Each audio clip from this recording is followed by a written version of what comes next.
Good evening, everyone. Hello, whenever you're watching this. Will be the first game out of the five I've had opportunity to play at the most recent weekend at France. The tournament, forgive me pronunciation, is called the Beaujolais, and basically this is a French tournament where there's supposedly 30 teams to play against each other. Out of the 30 teams, 29 arrived, so we had one bye, but overall, outside of our team coming from Poland, we also had players coming from Baltic region and Latvia, Lithuania, and if I remember correctly, Estonia, and also Swedes and Belgians made their appearance. So as far as I can tell, this was somewhat of an international European tournament where you had the opportunity to play each other. Before I go into the actual game and the list I'm going to play and my opponent list, I would like to first disclaim that the pairing done in the tournament system was done in a way that player team A chooses a player, and that player gets to pick his table and his opponent out of the other two, and the same is true for the other team. Basically, this meant that each team had one player on the table of their preference against opponent of their preference out of the three. This basically will mean that I will be favored to play on quote unquote open tables because I had the opportunity to choose the table after watching them. So take this with a grain of salt when the opponent's lists might not exactly make perfect choice while mine would be kind of skewed. So this is somewhat an environment where the team tournaments allow this, but generally speaking, these are 5 games, 1v1 in 5 missions in a competitive ITS event. Although, if I remember correctly, the event will not be registered for the ITS itself. So, without further ado, we're going to play Team Belgium in a first round, and I will be paired up against a lovely JSA player from Belgium. So, without further ado, this is the list I'm going to be running. Um, Basically, the idea for the list is that we're taking Camel Sniper with the for Fusiliers, and this is a fire team core, right? And we're also taking another Fusilier Camel Sniper, which is a Harris. This is like almost a staple of mine. I basically started playing this when the reinforcements came out, and I found out that the sniper rifles are still really good active pieces, and they kind of supplement the reactive turn as well. This kinda mirrors what Svalheim is doing with double Fuerbachs, and while Kamaus are not as good in active turn as the Karhus, they are much stronger in reactive piece, so they have some more utility over Karhu, let's say. Generally speaking, those are in the list for active turn purposes more than the reactive turn, so please keep this in mind. After that, I knew that I want to have 3 Zulu Cobras in my list, and basically 1, 2, and then 3 ones, but at the point I was trying to make the list, I didn't exactly know which version of the Cobras they would be. I settled up with a Killer Hacker, Forward Observer, because Highly Classified was in the mix, and I was quite confident that I can do this classifieds with this list, even though it lacks Engineer. Then finally, Group 2, I knew that I want to 3 Heralds, and then I basically only had 2 slots to supplement my second group. And after I kind of fiddled to the list around, I decided that I really want the Montesa into my list, so the Montesa made the appearance, which basically meant that this group had 10 slots and 11 slots, sorry, with the Montesa and 2 Cobras. So I had to cut 1 Fusilier, so this is the reason why there are 4 Fusiliers, not 5. This is the only reason for that, is that I basically had to make room to have 10 models in my group 1. And then basically I've taken a Krokman Sniper just to increase the skew, because I knew that I would be taking tables that could really benefit the first sniper rifle. Without further ado, let's just get to my opponent's list, and let's see what he brought up for DSA. So basically the idea for the list, I suppose, was like a motorbike gang, I don't know, but basically this list is made from memory and the groups might not be correct, so if this doesn't make sense to you, or my opponent, lovely opponent, is watching this, he might correct me on that, but from what I remember, this was a team of Keisotsu with a missile launcher working as an order battery. Then he had Aragoro and another Aragoro with killer hackers to push buttons and basically do objectives, and then it's supplemented with a Kuroshi Rider and Yojimbo, because why would you not take the Yojimbo, sorry, that's the Yojimbo. And because now we have 4 bikes, why not just add a one other model that has huge base, right? So, right, I don't really feel that this list is designed to be competitive, but I definitely feel like this list could be a blast to play. Then the only reactive game is played by the missile launcher, then the Ryuken, and it's supplemented by the total reaction remote. So this is a JSA list which kinda has a really tough arrow game going on with the Keisotsu missile launcher supplemented by the Ryuken and the total reaction bot. Then finally we have a Karakuri, Ryuriko, Oda and Domaru. This is I think very powerful Harris because while Karakuri is not exactly great at shooting, she's very tough and durable and she can take fights that you wouldn't really take with 3 wounds and a chain rifle with Ryuriko Oda standing just behind it.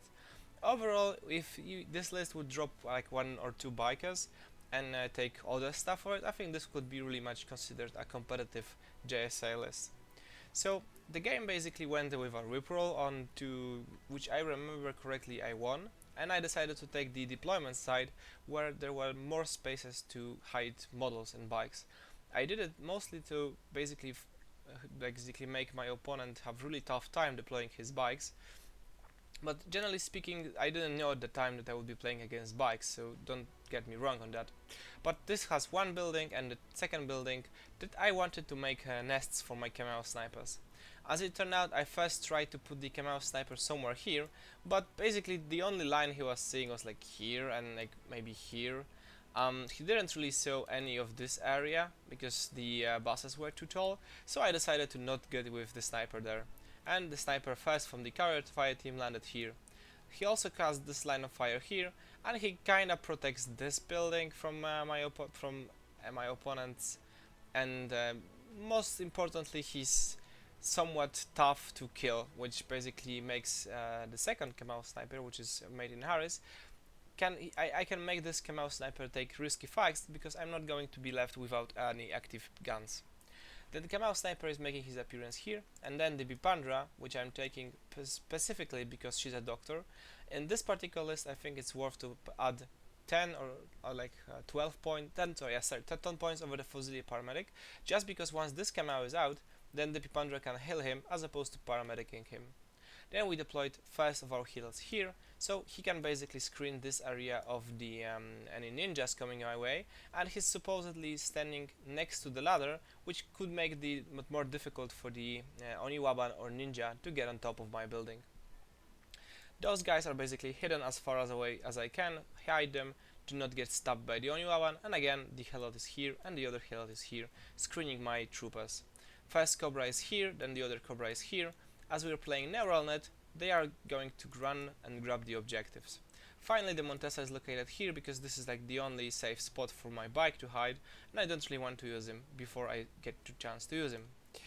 And now let's just go to my opponent side of things. As it's quite easy to tell, it's more difficult to make photos in real life than on TTS. So basically here's the Keisotsu missile launcher. There is like a bunch of Keisotsus scattered like roughly around there. Then the Rushi is basically located here. Then there's the Kuroshi Rider and the Aragoro.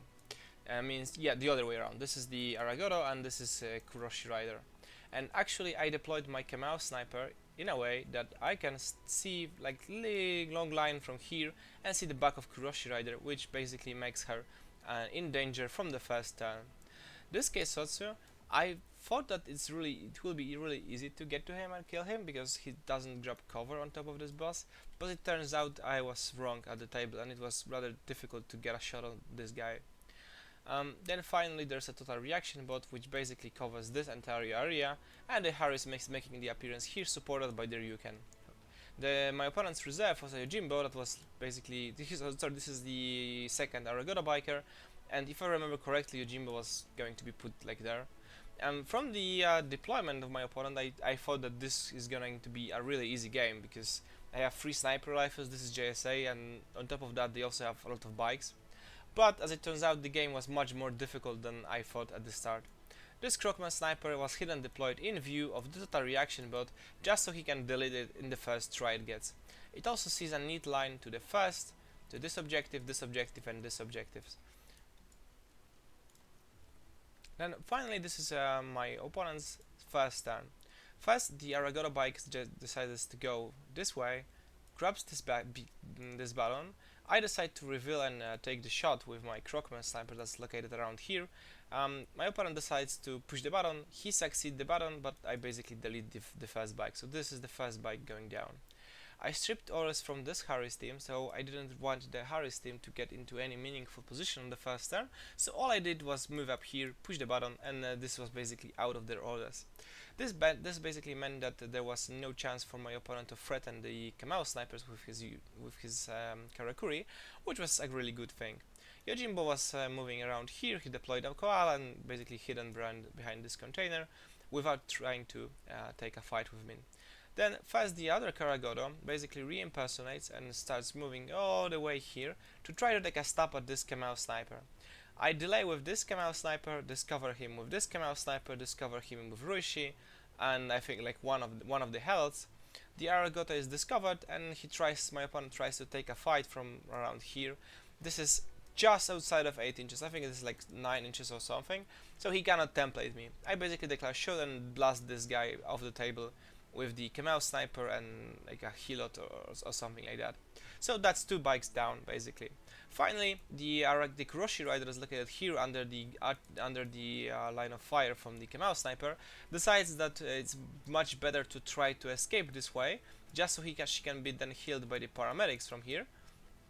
But in the end, I take a shot, I win the face-to-face rolls, and the Kuroshi rider is instantly deleted.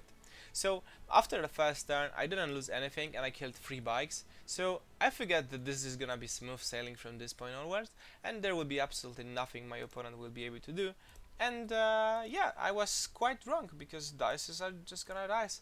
And of course I'm saying this to not have anything against my opponent. I think he played the cards he had really well. It's just that the matchup is so skewed in my favor that this should be an easy game. So my turn. I basically moved this Kamau sniper. Oh, and by the way, this guy starts to move to like this position, which basically, instead of him being extremely annoying to delete, I just moved this Kamau here, trade the Prepandra here so she's not gonna get blasted. I take the shot at the I take the shot with the Kamau sniper against the Keisotsu that's located here. I'm like 3/16, he's 2/7 or 10, 2/10 against 3/16. I win this face-to-face roll, I delete the Keisotsu, no problem, no sweat. So this is the first, another casualty of my Kamau sniper, basically showing how powerful the Kamau snipers can be in active turn as well. So after that the Kamau starts moving this way, it gets down on the train, starts from here, then discovers, shoots this Ryuken off the board, then basically walks down here, tries to take a fight at against the Yojimbo that's located here. I hit him 2 times with shock rounds and he passes both saves and gets out of cover while screening himself with a koala. So basically this means that with the second koala in a way, I can no longer attack with my Kamau, so I basically rotate right here. The Crockman sniper is the only one that has orders in group 2, so I promptly reveal it, delete the total reaction bot in one shot, then use the second one to double tap it, just in case Yurikoda brings it back. So after my first turn, my opponent is down a Keisotsu, Ryuken, total reaction bot and 3 bikers, which basically means that the material advantage is 15 to 9 in my favor. But my opponent doesn't let up, and it starts to move this Harris up. From what I remember, he basically tries, like, pushes some more buttons on the way, promptly deletes, I think, this Hilot with a discover shoot, then the Ruishi starts to make the long way here, and fights against the Crockman and the Hilot. In the first order, the Ruishi deletes the Hilot, I hit it with the Crockman sniper, it passes saves, and then promptly deletes the Crockman sniper. So, I mean, it's kinda looking better for my opponent. Then the Yojimbo is making, from basically like this way, he makes a YOLO rush at the Kamau sniper, throwing a smoke on the way to protect him from Hilots. So basically the Yojimbo is facing my models in this particular example, so he runs out of here. This is too small gap to let a bike pass through, because again he cannot squeeze through the gap because my model is there. So he would have to disembark. This basically means that I have to kill this Yojimbo here and now before he gets into close combat and starts wreaking havoc. This Hilot declares shoot, like another Hilot declares shoot, or like somebody like else, and then this Kamau is facing against Yojimbo. I know that he has a nano pulsar, so I could declare a dodge, but then I risk Yojimbo smoke dodging my healots and surviving the shots, and then murdering my model.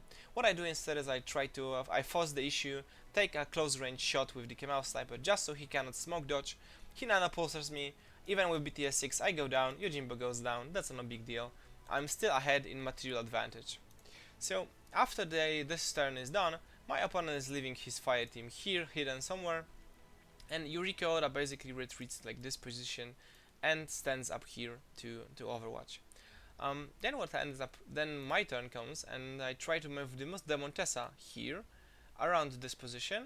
I face up against the Rushi, Rushi shoots me, I shoot it with a template, Rushi crits me and puts the Montesa down with one single crit, even though I was in cover.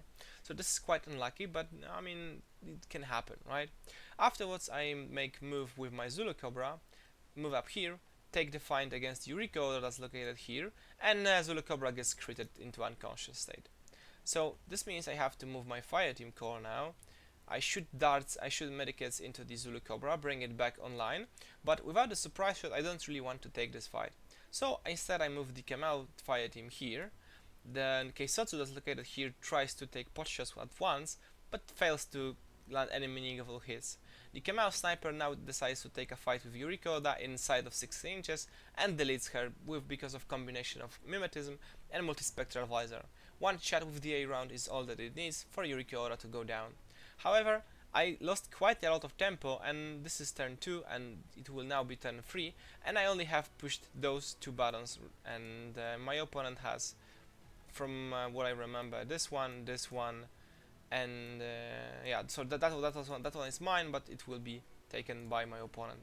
So my opponent has around 5 orders, basically 5 models on the table. He consolidates every single order into one combat group, and then this Karakuri deletes the Zulu Cobra with one shot, comes down here and clicks this button in first try, moves up here, clicks the second button first try.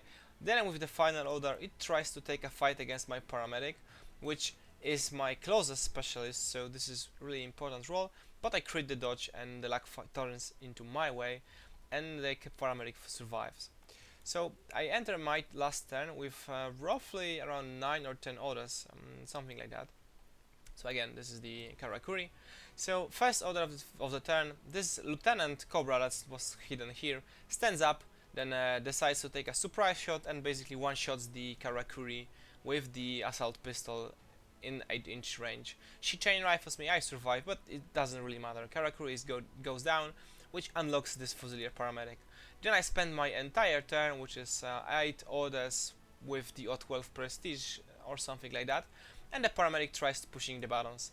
I have to spend 8 orders and succeed at 2 buttons, this one and that one, but fail like 3 or 4 times this button. This basically creates a situation where you have this button, this button, this button, and this button, and my opponent has this one and this one. So, and like I think this one. So this makes it a 4-3 victory to me, and then 1 extra point because I have more objectives than my opponent. So even though I had an extremely huge material advantage after first round, then my opponent's turns didn't really do anything, but it just goes to show you how crits, while swinging the game, they don't really turn the game around. Because even though I lost the Montesa that was located here, I lost the Cobra to a crit twice in a row, and then I lost the Krokman like to 3 crits in a row basically. This didn't really impact the game other than lowering my objective points to basically 5-3 instead of 7 or 8-0. So in hindsight, I don't think really there is much my opponent could have done better. I think this was really tough on his part because he brought a list with 4 bikers against my triple Kemal sniper list with healots. So this basically means that he was playing against a tremendous disadvantage. So I'm happy for my opponent that he got some lucky dice, which basically made the game much more enjoyable for him than it could otherwise be. Because if I had been a little bit more lucky or my opponent less lucky, I think we would be finishing up this game in like an hour. And I'm not saying this to brag, but basically JSA into Varuna is really tough, and particularly so when you're running bikers instead of Oyoroi. From what I talked to my opponent, he had Orioroi in his second list, and he was really bummed that he didn't take the Orioroi, and I can see why he would think that. So anyways, this is game 1 of the French tournament, and I really hope you enjoyed the game and basically explained everything to you. Thanks for watching, and I hope you come back for more. Cheers.